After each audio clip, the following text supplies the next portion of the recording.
Hola, hola, buenos días, tardes, noches, donde se quiera que se encuentren. Yo soy Elías González y esta es otra entrega del curso introductorio a la espiritualidad teresiano-sanjuanista, el cual es un esfuerzo enmarcado dentro del EPEC, el Espacio Popular de Exploración Cristiana, que es un diplomado, un espacio de aprendizaje sobre temas de teología, filosofía, psicología, movimientos sociales, política, sexualidad, mente, cuerpo, espíritu, enmarcado también dentro de un esfuerzo de una serie de compañeros y compañeras que buscan transmitir y también facilitar espacios más accesibles a todo tipo de personas dentro o fuera de la espiritualidad cristiana que les interese sumergirse a este tipo de temas para una formación que posibilite mucho mayor compromiso espiritual en el mundo. Bueno, pues este espacio del EPEC está en la parroquia jesuita de la Sagrada Familia, está en la colonia Roma, la parroquia de la Sagrada Familia, y bueno, pues sin más preámbulos, les comento para las personas que este es el primer video que se sintonizan, pues que ya llevamos 11 videos, este sería el número 12 del curso introductorio a la espiritualidad teresiano-sanjuanista. Vimos primero a Teresa de Jesús, dividiendo esa exposición en tres partes. La primera fue la vida de Teresa de Jesús, su biografía. La segunda fue su obra y terminamos con su doctrina u enseñanza. Del mismo modo, exactamente, comenzamos a exponer a San Juan de la Cruz, primero su vida, después la obra y finalmente una síntesis doctrinal o de su enseñanza, de la cual vamos a iniciar ya en este programa, en este video, el cual ya es prácticamente el penúltimo o el antepenúltimo video que mandamos. Quisiera pues con esto comenzar pues este video y para eso pues nos vamos a ir a el PowerPoint y aquí pues vamos compartiendo. Después una síntesis doctrinal de este santo carmelita. Y bueno, digamos que el tema central de Juan de la Cruz, de toda su obra, para los que ya estuvieron sintetizándonos desde el inicio, con esto podemos decir que básicamente, en resumen, la unión y la vida teologal son el eje central o los ejes centrales de todo el pensamiento sanjuanista. Es decir, que en la obra de Juan de la Cruz, la unión de amor y la vida teologal es su eje. Voy a citar una parte del libro de su vida en Monte Carmelo, que se llama tal cual Argumento, dice lo siguiente. Toda la doctrina que entiendo tratar en esta subida del Monte Carmelo está inclinada en las siguientes canciones, y en ellas se contiene el modo de subir hasta la cumbre del monte, que es el alto estado de la perfección, que aquí llamamos unión del alma con Dios. Toda la obra sanjuanista está, digamos, enfocada y dirigida a esta premisa o a esta meta fundamental que estaría representada en la cima del Monte Carmelo, que es justamente la unión amorosa, la unión inclusive a nivel profundo del alma con Dios, la cual, o dicha unión, se va a materializar, se va a encarnar en la vida teologal, que ahorita vamos a trabajar un poquito. En otro de los poemas de Juan de la Cruz, Juan dice, Dios sería hombre y el hombre Dios sería.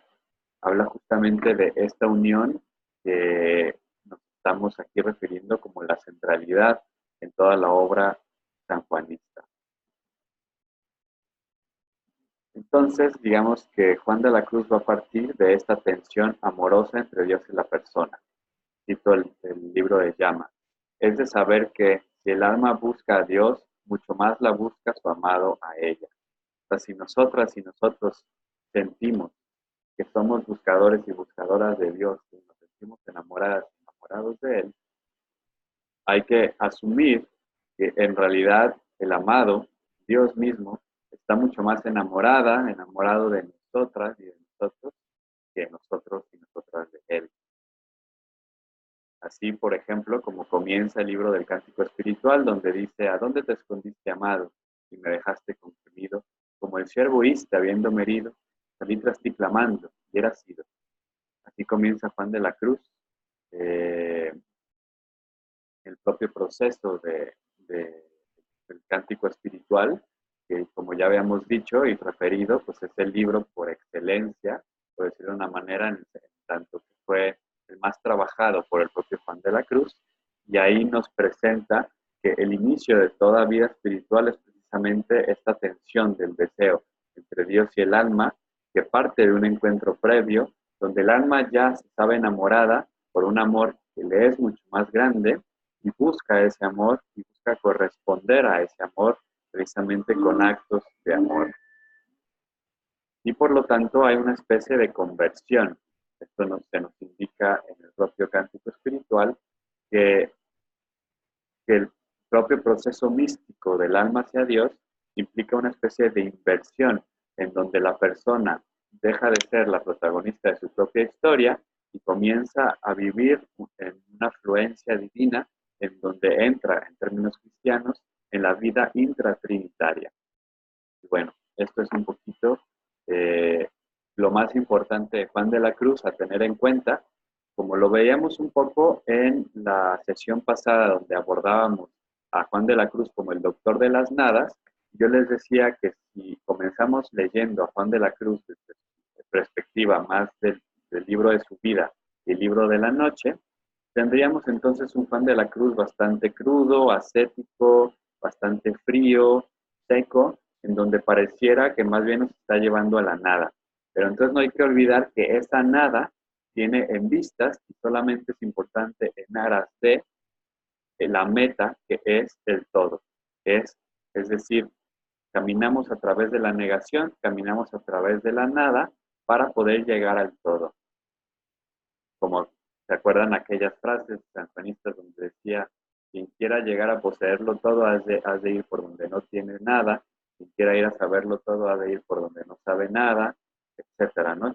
Ese camino de la mística como un mecanismo de empobrecimiento radical, como ya bien lo decía uno de los comentaristas de otro gran místico y estudioso de la mística, Michel de Certeau, pero que lo vemos también, por ejemplo, en uno de los libros de Raymond Panikkar, que se llama justamente El opio de la vida simple o El opio de la vida sencilla. Lo vemos, por ejemplo, que esto básicamente es una constante en todos los caminos espirituales.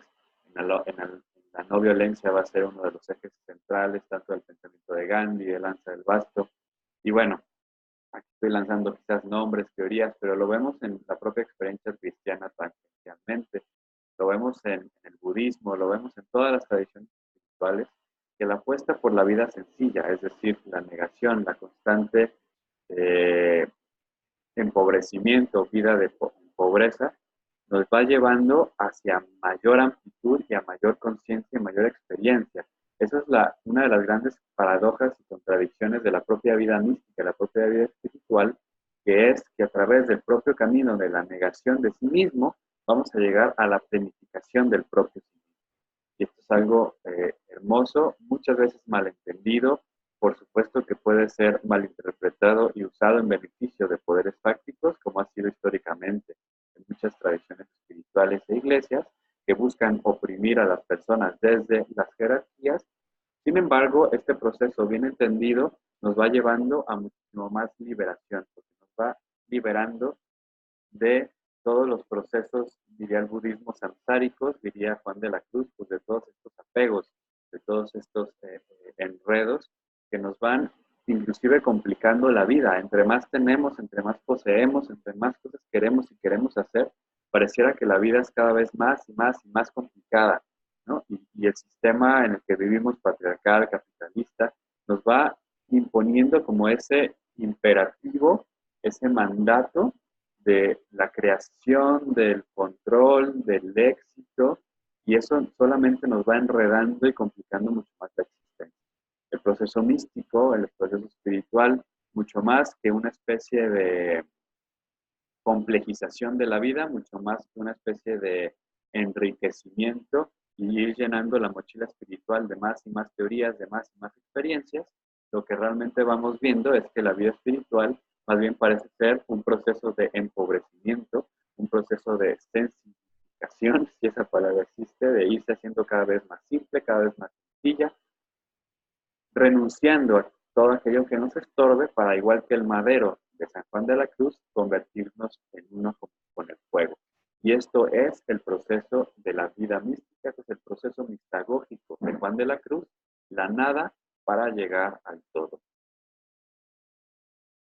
Pero en el caso de Juan de la Cruz, a diferencia de muchas otras tradiciones, o digamos, me atrevería a decir que es una de las particularidades de la propia vida cristiana, es que la unión que tenemos con Dios es una unión de amor. No es una unión meramente intelectual, no es una unión meramente de una especie de fusión, sino que es una especie de amor. Y para que sea una unión de amor necesita haber relación. Para que haya relación necesita haber partes y polos de la propia relación. Y este es uno de los temas quizás más complicados de la propia teología cristiana. Yo no me voy a atrever a resolverla de ningún tipo de manera. Lo cierto es que en buena medida, digamos que este es de las grandes polémicas. La unión mística es una especie de fusión con el absoluto, como en otras tradiciones parece expresarse, o es una especie de relación de amor en donde ambas partes continúan siendo ambas partes y sin embargo lo que es la relación y que sin la relación ninguno de los polos es, pero lo que es la relación y por lo tanto la relación es la condición de posibilidad del propio ser de los polos. Por lo tanto no estaríamos hablando de un ser o de muchos seres, de muchos entes que están por allí, por todas partes y que tienen existencia en sí mismos, sino que lo que existe en realidad es la relación, la relacionalidad entre todo. Lo que existe es una especie de red, que sin la red no existen los nudos, pero sin los nudos no existe la red. Esto es, desde mi punto de vista, la propia transmisión de la experiencia cristiana en cuanto a experiencia de un Dios que es Trinidad, es decir, no es un Dios absoluto, no es un todo, sino que es relación.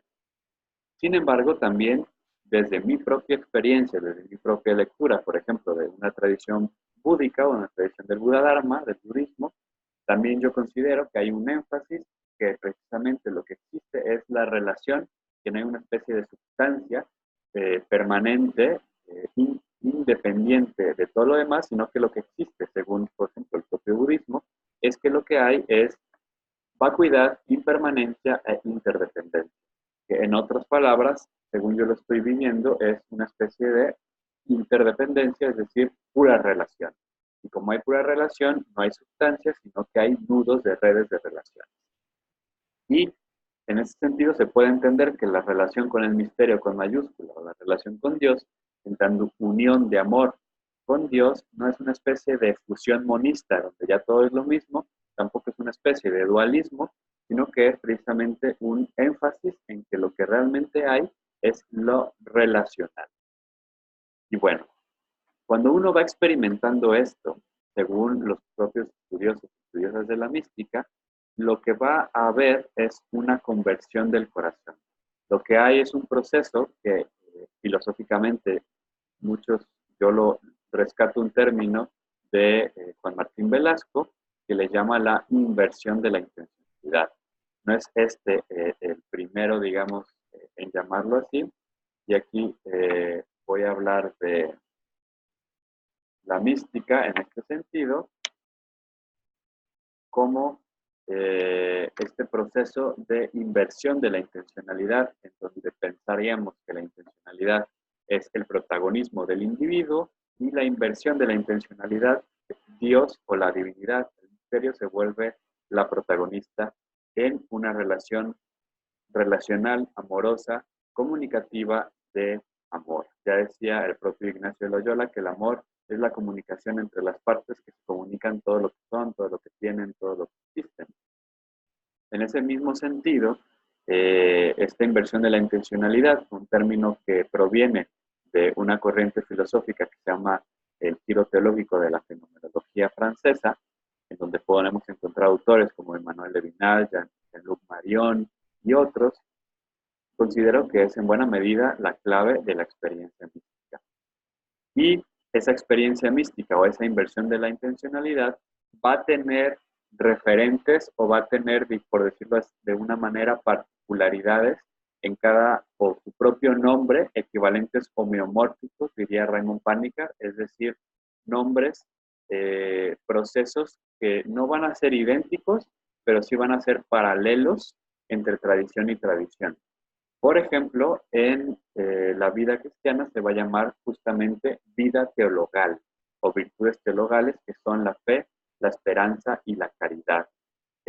Esto es, digamos, el modo en que la vida mística va aterrizando en el propio, en la propia persona y en la propia comunidad. Voy a leer entonces una cita de su vida en Monte Carmelo. Dice: el alma no se une con Dios en esta vida por el entender, sino por el gozar, ni por el gozar, ni por el imaginar, ni por otro cualquier sentido, sino solo por la fe según el entendimiento, y por esperanza según la memoria, y por el amor según la voluntad. Fe, esperanza y caridad son virtudes que corresponden cada una a una de las tres potencias que según la filosofía aristotélica conforma al alma humana o la persona humana. Es decir, la fe correspondería al entendimiento, la esperanza correspondería a la memoria y el amor a la voluntad, porque tanto el entendimiento, la memoria como la voluntad son las tres potencias que según Aristóteles existen en la persona. Juan de la Cruz nace y estudia y vive en un ambiente aristotélico tomista, en donde se sigue considerando la persona humana como estas tres potencias: memoria, entendimiento y voluntad. Entonces digamos que cada una de las tres potencias le corresponde una virtud, y cada una de las tres va a ser purificada por esa virtud. De tal manera que cada una de estas potencias se va a purificar, es decir, se va a anonadar, se va a convertir en nada, se va a nulificar, no en el sentido negativo, sino que, como comenzamos diciendo en este video, va aumentando su pobreza y su sencillez según una de estas tres virtudes: la fe en el entendimiento, la esperanza en la memoria y el amor en la voluntad. Continúo citando a Juan de la Cruz: las cuales tres virtudes todas hacen, como habíamos dicho, vacío en las potencias. La fe en el entendimiento, vacío y oscuridad de entender. La esperanza hace en la memoria, vacío de toda posesión. Y la caridad, vacío en la voluntad y desnudez de todo afecto y gozo de todo lo que no es Dios. Es justamente lo que les acabo de platicar, lo que les acabo de decir, que es básicamente que cada una de las tres potencias se va a vaciar, se va a hacer cada vez más sencilla y más pobre, según una de estas tres virtudes, la que le corresponde.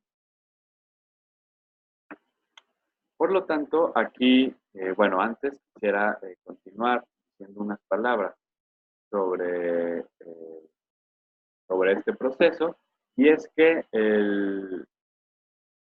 digamos que el proceso de la propia vida mística se refiere justamente a que en la propia relación de la persona con Dios vamos desarrollando, no me gusta la palabra desarrollar, vamos adquiriendo, vamos transformándonos en el sentido cristiano de la metanoia, la conversión, es pasar del estadio de una vida intencional, es decir, una vida centrada en la propio ego, en el propio proceso de que únicamente somos nosotras el centro de nuestras vidas, el protagonista de nuestra historia. El proceso místico, lo que va aconteciendo es una inversión de la intencionalidad, en donde la vida deja de ser o deja de girar, deja de dinamizarse desde el propio ego y pasa a dinamizarse desde la vida divina, desde la relación con Dios. Dios se convierte en el protagonista de nuestra historia, y esa inversión de la intencionalidad en términos cristianos espirituales se llama la vida teologal. Y eso es justamente en buena medida digamos, el correspondiente vital de la unión del alma con Dios. Es decir, según San Juan de la Cruz, la unión del alma con Dios no significa que espiritualmente simplemente nos fusionamos con Dios, sino que es algo performativo, es algo histórico, es algo encarnado, es decir, algo que se vive en carne y hueso en la historia. Y eso que se vive es el dinamismo de las virtudes teologales, es el dinamismo de la vida teologal, es una vida dinamizada desde la fe, la esperanza y la caridad. La fe es la purificación del entendimiento, que es el vaciamiento del entender, y es el no entender entendiendo toda ciencia trascendiendo. Es la apertura a la confianza absoluta. Es superar las nociones de la certeza y la seguridad como principios de la vida, y no tratar de entender y controlarlo todo, sino estar abiertas y abiertos siempre al misterio. La esperanza tiene que ver siempre con la purificación de la memoria, que también es una apertura a lo que, digamos, a lo que está más allá de nosotras mismas, de nosotros mismos, y no digamos, el anclaje en nuestras seguridades, en la memoria, es decir, lo que ya está, sino siempre lo nuevo, lo diferente. Y la caridad pues, tiene que ver con la entrega, con el vaciamiento de esta propia seguridad de poseernos a nosotros mismos, a nosotras mismas, sino a entregarnos. Como bien dice el Evangelio, quien quiere cuidar su vida la perderá y quien la perda por mí la va a ganar. A la entrega absoluta. Esto nos va a llevar a otro de los puntos doctrinales más interesantes, más polémicos y desde el punto de vista más importante de Juan de la Cruz.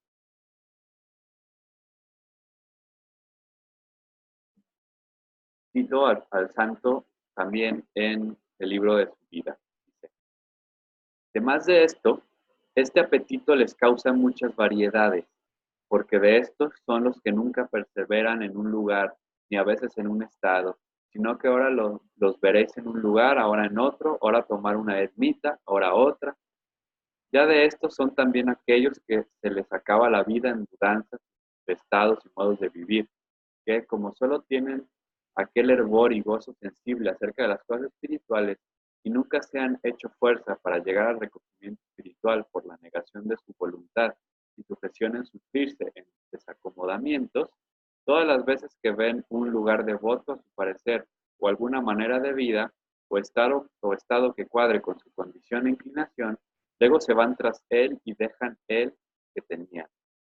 Y como se movieron por aquel gusto sensible, de aquí es que presto buscan otra cosa, porque el gusto sensible no es constante, porque falta muy presto. Aquí lo que nos está diciendo Juan de la Cruz es una crítica muy dura ante lo que puede ser el inicio de la vida espiritual, pero que si comenzamos allí, nos vamos a estancar y no vamos a avanzar, que es guiar la propia vida espiritual por el gusto, por el gozo espiritual. Este es un tema que a mí me ha fascinado mucho y que lo he trabajado inclusive filosóficamente en algo que yo he llamado el imperio del gusto, que es básicamente el gusto imperando en nuestra vida. Y si podemos ver, inclusive en nuestro lenguaje cotidiano, que básicamente siempre decimos, me gusta esto, me gusta me gusta lo otro, o no me gusta esto, no me gusta lo otro, y básicamente es nuestro criterio de vida. Hacemos lo que nos gusta y tratamos de evitar lo que no nos gusta. Muchos dirán que eso es como la naturalidad de la experiencia humana, y desde ahí muchos espirituales van a asumir que precisamente por eso se trata de ir en contra de la naturaleza y hay que renunciar a eso, y por eso ven lo humano como algo negativo. Yo dudo muchísimo que la noción del gusto sea, o el criterio del gusto como una especie de criterio de decisión, sea algo netamente humano, o sea algo netamente animal y natural, y que todos los animales hacemos lo que nos gusta y no hacemos lo que nos disgusta. Para mí eso es una especie de reduccionismo biologista, eh, como esto de buscar la felicidad y evitar el sufrimiento. Eso ni siquiera se sostiene, digamos que ni siquiera a nivel humano, ni siquiera a nivel animal. Vemos muchas veces personas, animales, haciendo cosas que claramente les causan sufrimientos y dolores físicos en aras de algo mayúsculo, ¿no? sacrificios por otras personas, sacrificios por miembros de su manada, en donde claramente inclusive llegan a entregar la propia vida y entonces para nada es una cuestión de gusto y de disgusto, ¿no? Considero que además habría una diferenciación muy clara entre, digamos, lo que nos gusta y lo que nos disgusta, lo que me sirve, lo que no me sirve para sobrevivir, lo que me causa felicidad o me causa sufrimiento.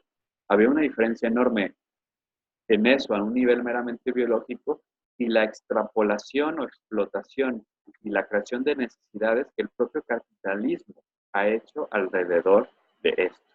Es decir, yo considero que es muy distinto una persona que se guía alrededor del gusto, una persona, por ejemplo, del siglo XVI, del tiempo de Juan de la Cruz, una persona del siglo V, a una persona del siglo XXI en mera putrefacción del capitalismo, en donde el gusto se ha vuelto criterio, pero no es cualquier gusto, no es el gusto de hace 1000 años, es un gusto mediado por el consumo del mercado que nos ha llevado a procesos de deterioro humano, deterioro civilizatorio y deterioro de la tierra, de la Pachamama, de una manera terrible.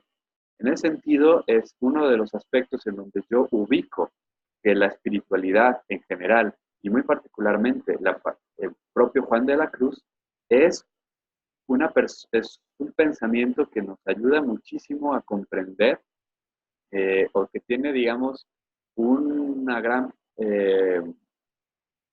potencialidad antisistémica y crítica ante un mundo que gira alrededor del gusto y que meramente hacemos lo que nos gusta, ¿no? Y que ese gusto está siempre mediado por el mercado, ya sea mercado espiritual. Y aquí voy a aterrizar precisamente al gusto o al gozo o al placer espiritual. Acordémonos que en la exposición que les hacía sobre el tema de la subida del Monte Carmelo, que es el dibujo del Monte Carmelo, aquí quisiera aprovechar para regresarme. Van a ser varias diapositivas, lo siento, pero creo que es como valioso tratar de ver el dibujo.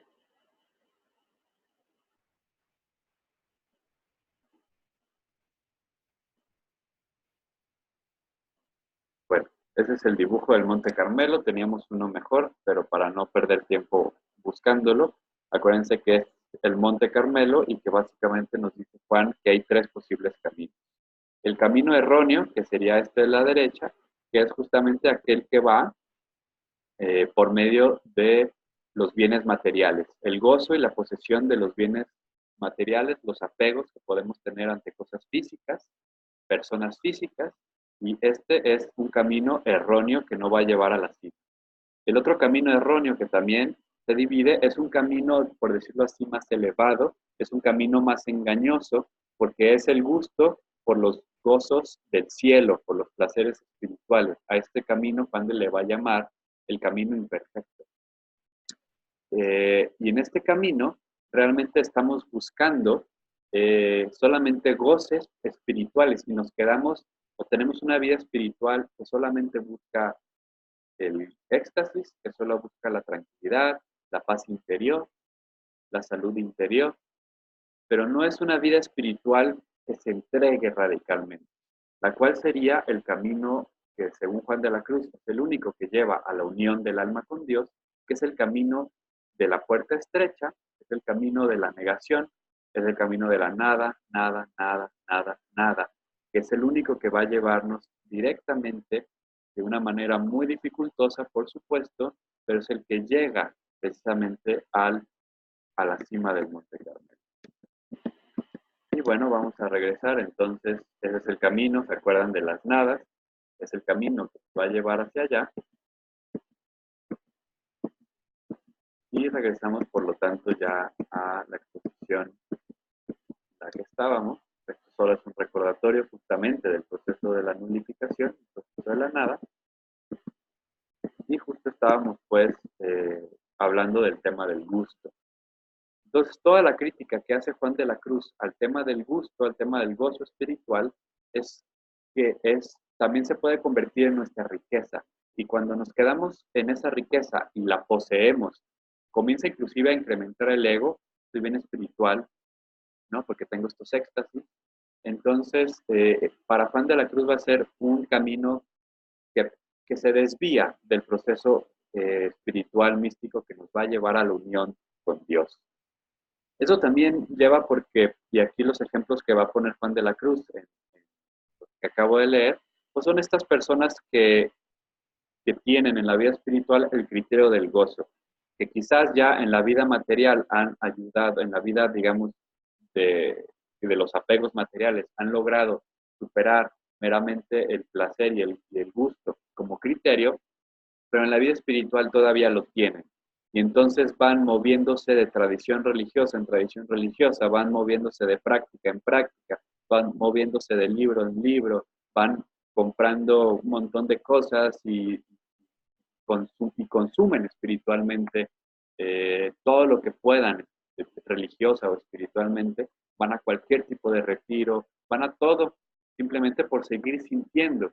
Y es común que en todo proceso espiritual, al inicio, las prácticas espirituales den gozo y mucho gusto, pero es también normal que posteriormente este gozo se vaya disminuyendo. Después vienen inclusive gozos más grandes, pero siempre hay un proceso de sequedad espiritual. Es decir, quizás las primeras puertas, recuperando el castillo interior de Teresa de Jesús, las primeras puertas pueden ser gozosas, pueden ser de gusto, otras veces pueden ser quizás también dificultosas, negarnos a sacrificar ciertas cosas, pero descubrimos que en la renuncia, como nos hace más libres, nos posibilita a mayor gozo. Cuando renunciamos y sacrificamos ciertas cosas a nivel de posesiones, nos hacen cada vez más libres. Tener menos cosas nos hace más libres. Gastamos menos tiempo tener que cuidar las cosas, entonces las cosas son para nosotras y nosotros, y no nosotras y nosotros. Para las cosas ya no nos esclavizan, entonces nos hacen más libres. Entonces esos sacrificios, esas renuncias, aunque pueden doler en un principio, también nos dan gusto y gozo y nos hacen más libres. Sin embargo, antes de llegar a la unión con Dios, que por supuesto que es o dicen que es, yo no he vivido eso, pero los testimonios de las místicas y de los místicos nos dicen que es simplemente lo más increíble que se puede vivir en la vida, además que no es una experiencia unipuntual, sino que es ya el estado de vida en el que vive esta persona que ha logrado eso. Digamos que también es cierto que hay un proceso de sequedad, hay un proceso de purificación, que es justamente ir más allá del criterio del gusto, renunciar a nivel espiritual. Sería lo que en momentos anteriores decíamos que es la noche activa del espíritu, ¿no? Y justo también la noche pasiva del espíritu. Es decir, se va purgando el espíritu de estos gozos y seguimos con las prácticas espirituales que definimos como nuestro camino, pero no ya porque nos gusta, sino porque amamos. Y eso se ve también en la propia relación amorosa entre una pareja de compañero y compañera, que muchas veces, claro, se inicia con muchísima efervescencia, pero ya con el tiempo esa efervescencia puede disminuir y quizás ya no tiene así los fuegos artificiales que tenía antes, pero si nos mantenemos allí por amor, es decir, siempre y cuando hay amor, con esto no hay, digamos, una especie de defensa a esto de casados hasta la muerte, considero que eso ha traído muchísimo mal, ¿no? El amor romántico es parte de grandes males de nuestra sociedad. Sin embargo, tampoco significa que entonces vayamos estando cambiando de pareja en pareja simplemente porque el gozo y el gusto disminuye y entonces nunca hubo amor. Cuando hay amor, aunque el gusto y el gozo disminuye, se puede seguir caminando y llegar inclusive a niveles de amor y de gozo y gusto mucho más sutiles, pero por lo menos, por lo mismo, mucho más enraizados y poderosos. Esto nos lleva pues directamente al tema de la noche oscura. La noche oscura como este proceso del cual les digo que es justamente lo intermedio entre los primeros pasos de la vida espiritual, ya justamente el gozo o el matrimonio o la unión espiritual.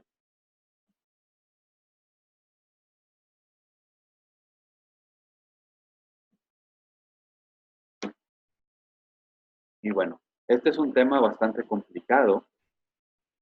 Es un tema que lo abordamos ya un poco en la sesión anterior, cuando explicamos que la noche en Juan de la Cruz se va a dividir en primero en noche del sentido y noche del espíritu, y cada una se divide en dos: noche activa del sentido, noche pasiva del sentido, noche activa del espíritu, noche pasiva del espíritu. Las noches activas, por retrocediendo un poco, las noches del sentido son justamente la purificación a nivel sensual, a nivel de los sentidos. Las noches del espíritu es la purificación a nivel espiritual. Y las noches activas son aquellas que la persona pone de su medio. Por ejemplo, para la noche activa del sentido, pues son procesos ascéticos en donde por medio del ayuno, la abstinencia, nos ayudan a sentirnos más libres de aquello con lo que tenemos apego. Como bien dice el propio Juan de la Cruz, el deshacimiento o la desnudez espiritual no es carecer de las cosas, sino del apetito de ellas. Entonces no se trata tampoco de un masoquismo, de darnos latigazos renunciando a todo lo que nos gusta, sino adquirir libertad. Es decir, ya no depender de esas cosas, ya no ser esclavos y esclavas de las cosas que materialmente nos gustan, que sensualmente nos gustan. En ese sentido, no es eliminar de nuestra vida una buena comida, no es eliminar de nuestra vida el sexo con nuestra pareja o con quien estemos relacionarnos a ese nivel. No es eliminar de nuestra vida el gozo que puede ser una película, el gusto que puede ser un viaje, el placer que puede representar un paisaje o un hobby que nos guste, la pintura, la música misma. No se trata de eliminar la música de nuestras vidas, sino se trata de ser cada vez más libre de ese sentimiento y pensar que solamente de eso se trata la vida, porque realmente entonces más bien lo que pasa es que, volviendo a una diapositiva anterior, nos hacemos esclavos y esclavas del gusto y ya no podemos hacer nada si no es sintiendo ese gozo.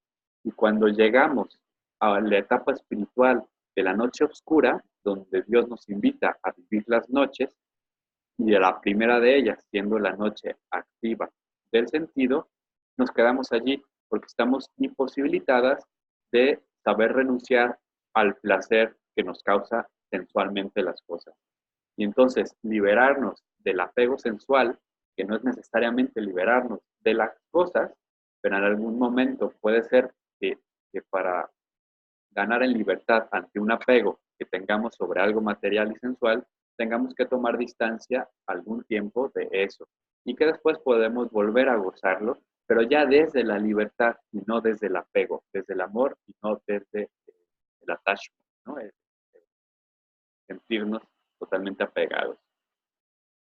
Lo mismo sucede en el ámbito espiritual, como ya lo habíamos dicho, ¿no? Muchas veces hay que renunciar y tomar distancia de aquello que nos causa placer espiritual para poder ser libres de ella y posteriormente quizás regresar. Pero si nuestro criterio sigue siendo el gusto, cuando Dios nos invite a la noche oscura, vamos a entrar en una crisis, porque ya no nos va a gustar y como pensábamos que la vida espiritual se trata de gozar y de ser felices, lo cual es falso. La vida espiritual no se trata de ser felices necesariamente, o depende de qué entienda por felicidad. Eh, en inglés la diferencia entre como joy, como alegría, y happiness, ¿no? Como felicidad, puede ser como reveladora, ¿no? Como en español también la tenemos, ¿no? O sea, no es lo mismo estar contentos, estar alegres, ser felices, ¿no? Podemos perfectamente estar alegres, estar contentas, pero eso no significa que seamos felices. La felicidad puede ser o puede ser entendida desde un nivel más profundo. Si lo entendemos en un nivel más profundo, por supuesto que la vida espiritual es o tiene como meta la felicidad, pero dentro del proceso de la felicidad pueden venir, y de hecho vienen en la vida espiritual, la noche oscura, las desolaciones. Y eso es lo que nos está diciendo Juan de la Cruz, es decir, no le tengamos miedo a la sociedad, no le tengamos miedo al deshacimiento, porque es una purificación que nos va a hacer cada vez más libres de todos los apegos que tenemos, tanto materiales como espirituales. Y si logramos cursar la noche oscura, vamos a llegar al matrimonio espiritual, que es el gozo máximo. Entonces, adentrándonos ya a las noches, hay que decir que la noche es una noche de amor. Como dice el propio poema de la noche oscura, con ansias en amores inflamadas. En la noche oscura quizás no hay gozo ni gusto, pero hay un incremento enorme del amor, y es un amor por la ausencia. Dios no está y se hace presente en su ausencia, lo cual despierta en nosotras y en nosotros el mecanismo de irle a buscar, y por eso la noche es movilizadora. Entonces la noche es parte de un proceso, es parte de la mistagogía divina dentro de la vida teologal. Vamos, aquí hay una de las definiciones de noche oscura, según Juan de la Cruz, que es tal cual esta. Llamamos aquí noche a la privación del gusto en el apetito de todas las cosas. Fíjense aquí la definición. Privación del gusto en el apetito de todas las cosas. No dice privación de las cosas y ni siquiera privación del gusto. Dice privación del gusto en el apetito. O sea, muchas veces lo que nos gusta no es ni el gusto ni la cosa, sino el apetito. Muchas veces, por ejemplo, lo que queremos es comprarnos el coche y lo que disfrutamos es ese deseo de comprar el coche. Y cuando lo compramos, todos tenemos la experiencia de que se disminuye el deseo del coche y ya deseamos otra cosa. Eso lo ha explotado de una manera muy exitosa el capitalismo y el mercado. Nos venden constantemente, nos están bombardeando todo el tiempo de mercancía. Y todos tenemos la experiencia, y ahora es lo que se llama se me fue el nombre ahorita, pero el hecho de que todos los productos tienen básicamente, y hablo por ejemplo de los productos electrónicos, se descomponen programáticamente. O sea, no es que se te falle, sino que ya a nivel de fabricación están programados para que se te echen a perder. Y compres el nuevo. Y ahora no sé en qué iPod van, 1000 o 10,000, pero ya está programado para eso. Y siempre salen cosas nuevas. Y está programado todo para que lo disfrutes un tiempo y después pases al nuevo producto.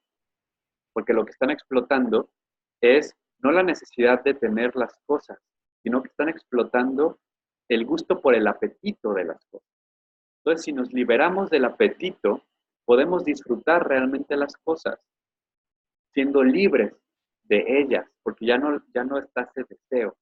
Lo mismo sucede, por ejemplo, una vida sexual mal llevada es aquella que solamente está dinamizada desde la cuestión de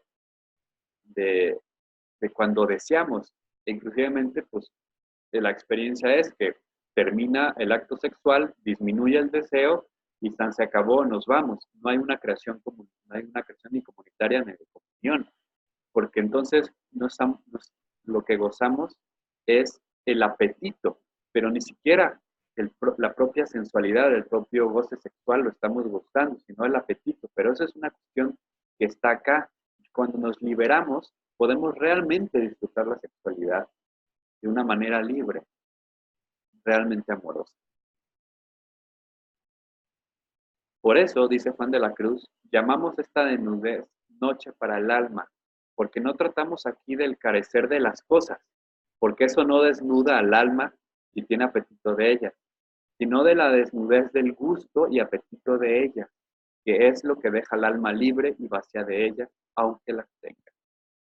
Justamente lo que les he estado tratando de repetir desde todo este video, que es que la desnudez, la noche, no es carecer de las cosas. Eso no nos libera de las cosas. Por ejemplo, tan apegada está del Ferrari, la persona que la tiene, como la persona que lo desea y no la tiene. Tan apegada y esclava está la persona que constantemente está deseando el nuevo y último modelo de X producto, como la persona que ya la tiene. Es decir, ninguna de las dos, mientras la sigamos deseando, somos libres de las cosas, tanto por riquezas, tanto materiales como espirituales. Y lo que nos invita Juan de la Cruz a través del proceso de la noche es ir abrazando la purgación que nos va a purgar y a liberar del apego ante las cosas, bienes materiales y espirituales, independientemente si las tenemos o no las tenemos. Ese no es el punto. En la noche no se trata de ya, voy a renunciar a todo y me voy a ir a vivir al monte y en una cueva y yo no voy a tener absolutamente nada. Con eso no estoy diciendo, porque por supuesto que renunciar a ciertas cosas, sobre todo en un mundo capitalista, es algo que no solo ayuda a la vida espiritual, sino que es un acto desde mi punto de vista profundamente ético. Como diría eh, Gandhi, hay que cultivar la pobreza para acabar con la miseria. Como diría Lanza del Basto, hay que necesitar poco y lo que necesitamos, necesitarlo poco. De esa manera somos cada vez más libres y además es, desde mi punto de vista, un modo de resistir contra el imperio capitalista. Sin embargo, sí hay que subrayar que, que no por el hecho de renunciar ya eres libre. De hecho, hay muchas personas que renuncian, pero acá adentro siguen totalmente apegadas. Eso pasa, por ejemplo, con muchísimas personas que, que toman votos de castidad dentro de una tradición espiritual y en su mente todo el tiempo están, eh, digamos, que están apegadas a la cuestión de la sexualidad y es tan problemático que no son libres a pesar de que no tengan ningún tipo de relación sexual. Lo mismo acontece con cualquier cosa. Yo puedo carecer de un automóvil, para repetir el ejemplo que ya les decía, pero puedo estar todo el tiempo pensando en querer uno y desear uno. Entonces, y puedo decir, renuncio a tener coche, pero todo el tiempo estoy pensando en coches, no estoy siendo libre del coche. Entonces la libertad va más allá de tener o no tenerlas. Lo mismo pasa con los gozos espirituales. La cosa no, es hacernos libres de tener o no tener, de vivir o no vivir gustos y gozos espirituales. No estamos hablando en contra del gozo espiritual ni del gusto espiritual. No estamos diciendo que la vida espiritual es una vida de sacrificio y una vida de disgusto y que hay que asumir cual teología del castigo imperante en muchas tradiciones espirituales, particularmente en ciertas ramas de la Iglesia Católica, sobre todo en los últimos, desde muchos siglos. No estamos apelando, no es una apología a ese tipo de ideas de la teología espiritual. Lo que estamos diciendo es que el caminante espiritual en la noche oscura se va liberando de tener o no tener experiencias espirituales y camina el proceso espiritual, camina la vida mística por amor al misterio, por amor a Dios y no porque Dios le dé riquezas y gustos y florecitas y fuegos artificiales, sino que si hay, qué chido, y si no hay, también, y lo va caminando. Esto es algo muy hermoso de la noche oscura, que nos lleva a, a la idea de que la noche oscura es algo que se vive como algo muy doloroso que Dios nos está invitando a vivir, pero que es algo muy positivo y es algo hermoso porque es Dios mismo. Es oscuridad no por ausencia de luz, sino por exceso de luz. Dios está tan cerca, es el fuego que nos está quemando como el madero y estamos tronando de dolor porque estamos muy verdes, pero es Dios mismo que se nos está acercando, por eso la noche es algo, es un don maravilloso, pero sin embargo también es muy doloroso. Dios, por lo tanto, la noche no es deshacimiento, es cruz, dice Juan en el libro de la noche. Embiste a fin de renovarla para hacerla divina al alma. Fíjense, la noche oscura llega a la persona para hacernos divina. O sea, no es algo negativo, es lo mejor que nos puede pasar. Desnudándola de las afecciones habituales y propiedades del hombre viejo, en que ella está muy unida, conglutinada y conformada, de tal manera destrica y descuece la sustancia espiritual, absorbiéndola en una profunda y honda tiniebla, que el alma se siente estar deshaciendo y derritiendo en la haz y vista de sus miserias con muerte de espíritu cruel, así como si, tragada de una bestia, en su vientre tenebroso, se sintiese estar digiriéndose, padeciendo estas angustias como Jonás en el vientre de aquella marina bestia, porque en este sepulcro de oscura muerte la conviene estar para la espiritual resurrección que espera. La noche oscura, usando la metáfora de Juan de la Cruz, es como Jonás, que se lo traga una ballena, un monstruo marino. La noche oscura es estar como en esa tiniebla. Se sufre mucho. Dice, muerte de espíritu cruel, porque es pobreza, es deshacimiento, es, es cruz en términos cristianos. Sin embargo, lo que se viene es la resurrección. Es Jonás saliendo a un espacio mejor donde cumple su misión. Es Dios que nos sumerge en la noche oscura, por eso es mística, porque sí hay partes de la noche en que nosotras ponemos las noches activas, pero la auténtica noche es la pasiva, es aquella que como Jonás somos tragados por la ballena, por Dios somos sumergidos en la vida de la noche oscura, y pasivamente la sufrimos y nos truena, nos destruye interiormente, es algo muy doloroso, pero es la nada que nos lleva al todo, según Juan de la Cruz.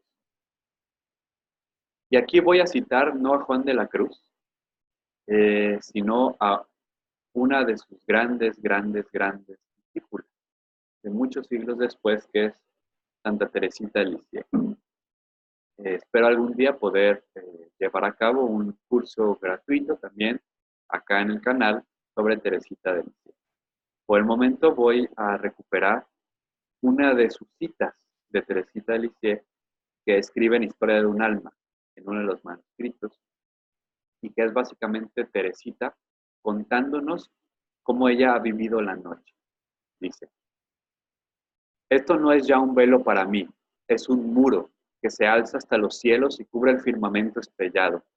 Cuando canto la felicidad del cielo, la eterna posesión de Dios, no experimento alegría ninguna, porque canto simplemente lo que quiero creer. Permitió que mi alma se viese invadida por las más densas tinieblas y que el pensamiento del cielo, tan dulce para mí, no fuese ya más que un motivo de combate, de tormento. Me parece que las tinieblas, apropiándose la voz de los pecadores, me dicen, burlándose de mí, ¿sueñas con la luz, con una patria aromada de las más suaves perfumes?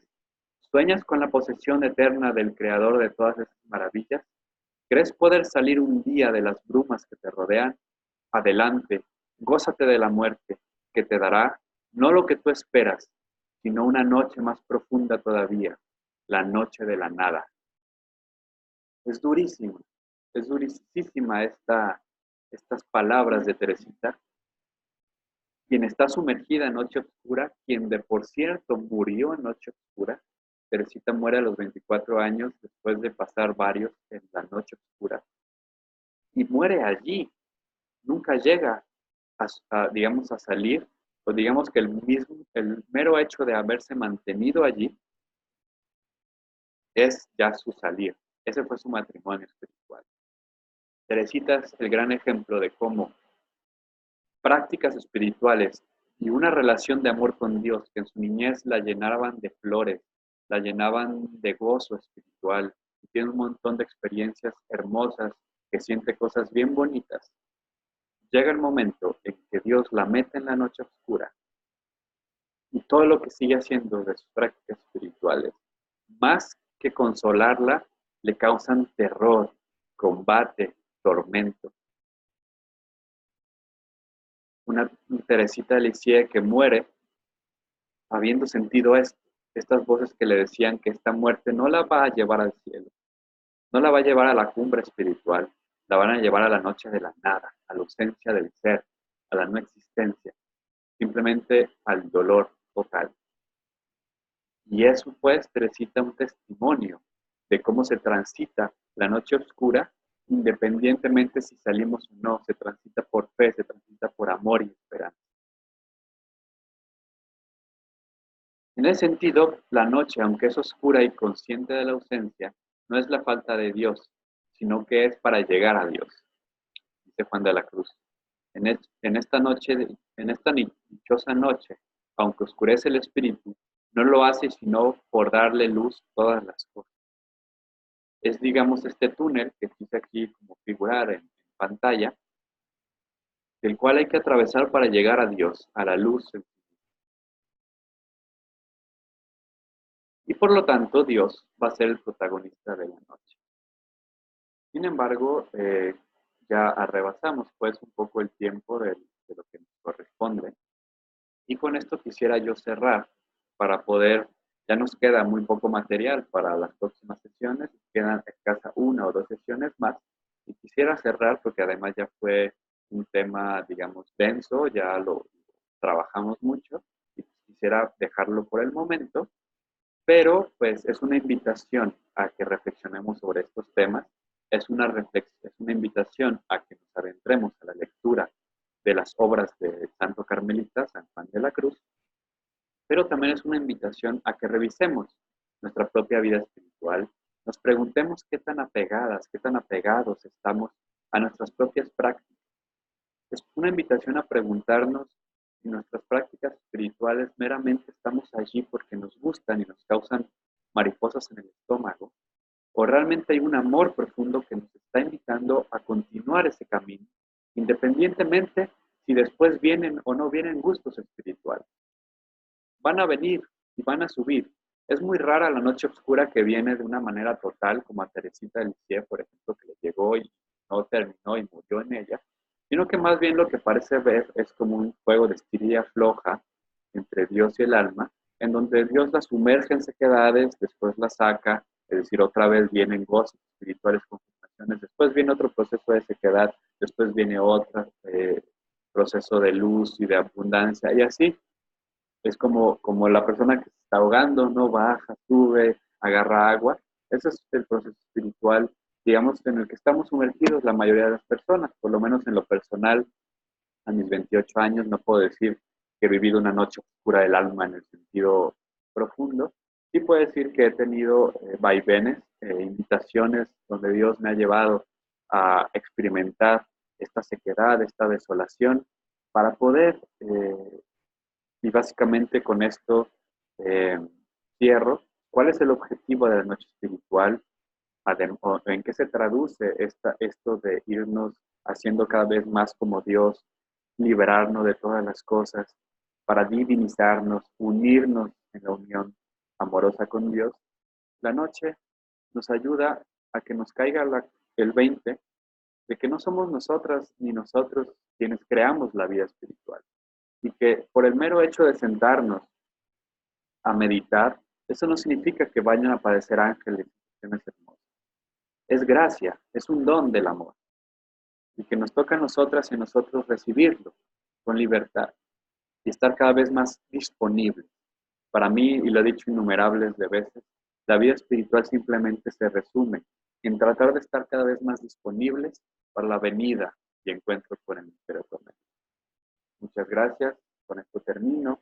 Les invito a que vean el video, que lo compartan, para que esto llegue a más personas y que también se suscriban al canal de YouTube, que compartan los demás videos que tenemos, para que ojalá este espacio de amanecer, este espacio de los cursos gratuitos que estamos tratando de subir a la página de YouTube. También tenemos Facebook, ya tenemos Instagram, ya tenemos Twitter. Vaya, estamos haciendo todo un esfuerzo, a pesar de que soy medio contrario a todas estas tecnologías, también son posibilidades que nos ayudan pues para seguir este trabajo. Por lo tanto, les pediríamos muchísimo que nos ayudaran compartiendo para que estos videos lleguen a más personas. Muchas gracias, pues.